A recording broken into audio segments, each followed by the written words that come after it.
Yes, dear students, let's come back to the poem The View of a Pig by Ted Hughes. Now, in the last class, I completed the first three stanzas, and we were just talking about, as the title of the poem itself indicates, that the poem depicts about the inhumanity and the cruelty and the non-affectionate attitude of people and humanity towards animals, especially innocent dead animals. Now we have to continue from here, from the fourth stanza. It was too dead, just so much, a poundage of lard and pork. It just dignity had entirely gone. It was not a figure of fun. Too dead now to pity, to remember its life, dense stronghold of earthly pleasure, as it had been seemed a false effort and off the point. Now, in these two stanzas, Ted Hughes exactly want to uh, indicate that the pig has ceased to be a life, beaming, vital being. Rather, he has turned into an exhausted, lost, lifeless object. Now, the poet here would have been worried about the industrial farming or the factory farming, which was gaining momentum in the 20th century. And because of the rise of population and the increasing demand for food, so when the food needs began to be commercialized, then animals become a family products, a family products and a family products. Here the pig seems to be a victim.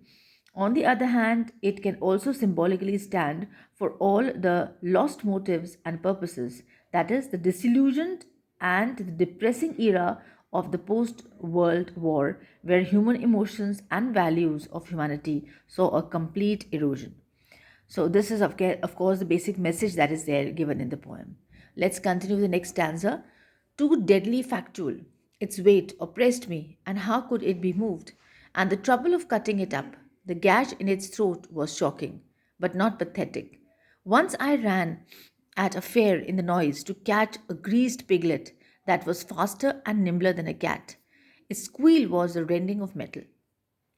Pigs must have hot blood. They feel like ovens. Their bite is worse than a horse. They chop a half moon clean out. They eat cinders, dead cats. Distinctions and admirations, as such, one was long furnished with. I started it a long time. They were going to be scalded and scoured like a doorstep. So we can just imagine what exactly Ted Hughes also talks about, the commercialization and the effects of the World War and the other things that was also resulting in the cruelty done towards these animals. Now, here in this poem, he also said that it marks the helplessness, helpless state of the entire natural world, tortured under the selfish human hands. Now, it here also stands for the deterioration of affection. You know, when he talks about that it's deadly factual, means the affection has been deteriorated, the emotions has been going down, love and care which man had for the natural world. So this has completely vanished, and it also shows a world that is poles apart from the harmonious coexistence of man and nature. Generally, you might have seen slogans when you're writing slogans, students asking that, how could there be harmony between nature and man, and how there has to be a balance also. Not only harmony, a balance has to be created. Killing and eating of animals for your own joy, for your own refreshment, for your own happiness, just on the name of getting vitamins and proteins and minerals and making your stomach a graveyard, is something which I feel, and of course, I agree with Ted Hughes, that it's extremely pathetic and it is cruel and against humanity. So we can say that the ending of the poem turns into realism. The pig cuts out a sorry figure before us. And why? Because it acquires a complete passivity throughout the poem. The animal is inactive, along with the depiction of the failure of the poet, objectified as a mute, lifeless, voiceless thing. There is no sense of wonder or admiration throughout the poem, no reverence, only sympathy. So we can say that no matter, there has to be kind of reverence for the dead animals, but we could indicate that it could be more in other countries, other Western countries, where animals are the main course of the of the meal.